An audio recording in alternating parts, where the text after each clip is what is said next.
कई मायनों में बिहार ने आज एक नया कीर्तिमान रच दिया है। बिहार 16वां ऐसा राज्य हो गया है देश में जहां पर भारतीय जनता पार्टी का सिर्फ अलायंस का सरकार नहीं बल्कि उसका मुख्यमंत्री हो।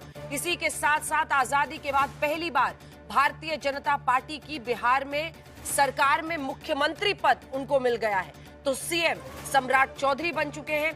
इसी के साथ साथ बड़ी तस्वीर में अगर आप देखिए तो 2014 के बाद अनेकों ऐसे राज्य हैं जिसमें सीएम बना है भारतीय जनता पार्टी का, तो 7वां राज्य जिसमें आप देखें कुल मिलाकर अब बीजेपी का सीएम है। यानी प्रधानमंत्री नरेंद्र मोदी के देश में पीएम बनने के बाद 7 राज्यों में बीजेपी का सीएम बना और अब 8वां राज्य बिहार हो रहा है जहां पर उनका सीएम बन रहा है। कुल मिलाकर 17वां राज्य वो बन रहा है जहां पर बीजेपी का सीएम है। और इसी के साथ साथ बिहार में तो पहला मौका मिला ही है।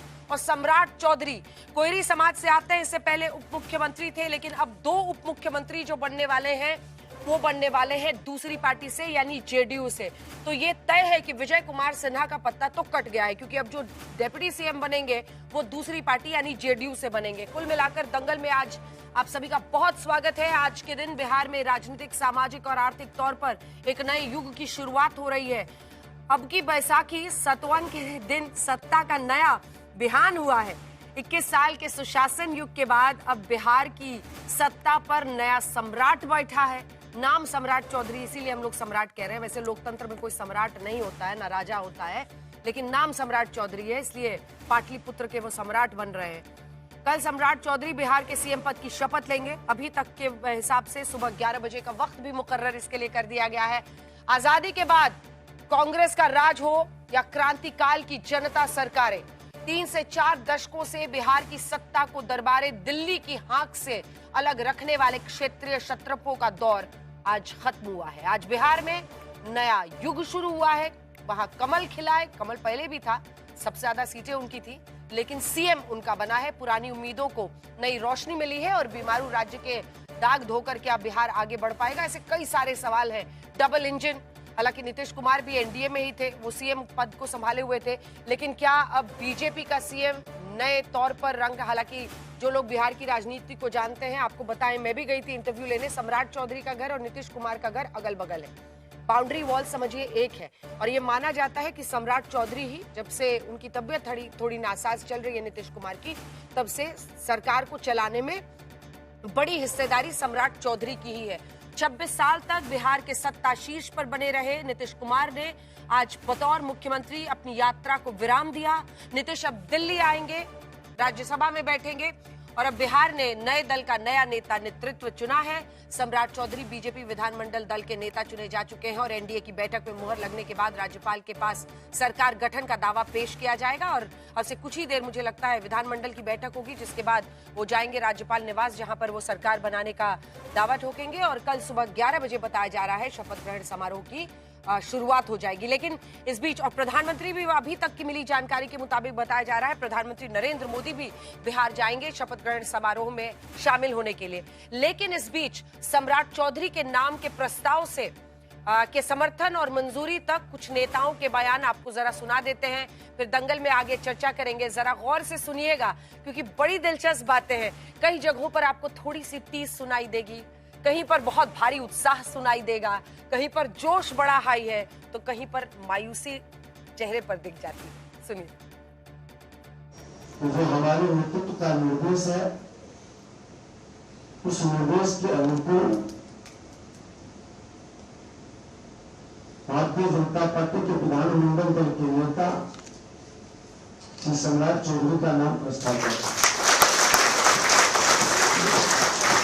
जो लगातार सबका साथ, सबके विकास का सपना प्रधानमंत्री जी ने देखा है, उस सपने को साकार करना है। इसलिए मैं फिर से आदरणीय प्रधानमंत्री नरेंद्र मोदी जी को, आदरणीय गृह मंत्री अमित शाह जी को, आदरणीय राष्ट्रीय अध्यक्ष नितिन नवीन जी को, आदरणीय केंद्रीय पर्यवेक्षक आदरणीय शिवराज सिंह चौहान जी को और आदरणीय हमारे संगठन के लगातार मजबूती के लिए चिंता करने वाले आदरणीय बीएल संतोष जी को, विनोद तावड़े जी को, संजय सरावगी जी को और हमारे सह-प्रभारी दीपक प्रकाश जी और यहाँ पर बैठे तमाम हमारे जो नेतृत्व करता है और गांव-गांव बूथ तक जो कार्य करता है, सबको मैं फिर से प्रणाम करते हुए उनके आशीर्वाद से बिहार को और आगे ले जाने का काम करेंगे। बहुत बहुत धन्यवाद।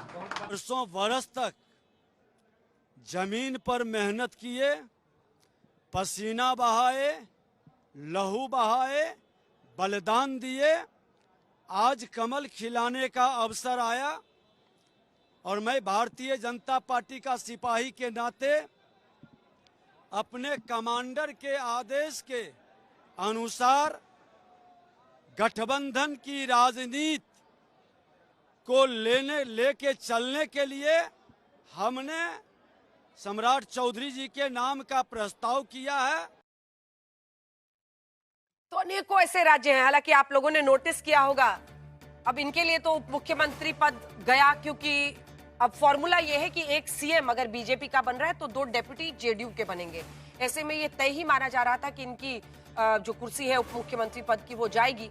सम्राट चौधरी के लिए माना जा रहा था, कोयरी समाज से आते हैं और उनका प्रतिनिधित्व इस समाज का आप समझिए लगभग ज्यादातर सीटों में बिहार में है। और जिस ईबीसी को नीतीश कुमार ने अपनी झोली में रखा, उसमें को बीजेपी की तरफ लाने में इनकी एक बड़ी भूमिका हो सकती है आने वाले दिनों में।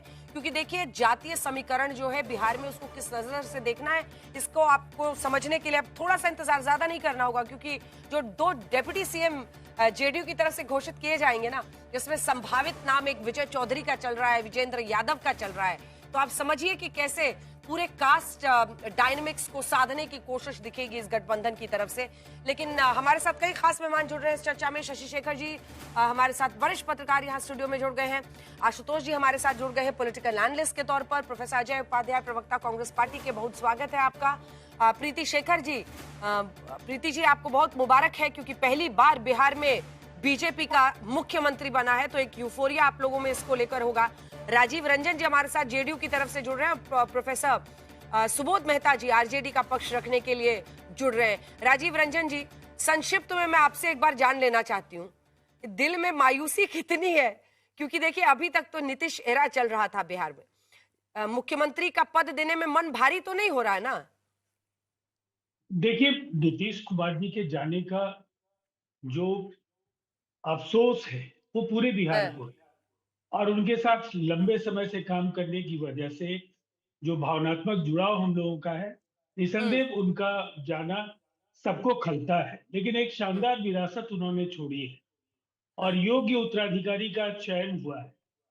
जिस तरह से लंबे समय से सम्राट जी और नीतीश कुमार जी मिलकर काम कर रहे थे, एक अच्छी बॉन्डिंग, एक अच्छा समन्वय, और गठबंधन को लेकर के मैं इतना जरूर कहना चाहूंगा कि राष्ट्रीय जनतांत्रिक गठबंधन के साथ अगर हम एक छोटे से कालखंड को छोड़ दें तो लगातार काम करने का अवसर मिला, और भारतीय जनता पार्टी ने भी उदारता के साथ हमारी सीटें कम होने के बाद, ठीक है सर, ये सब बधाई संदेश और ये मैत्री वाली जो भाषा है वो अच्छा है, आज के दिन तो कम से कम कायम रहनी ही चाहिए।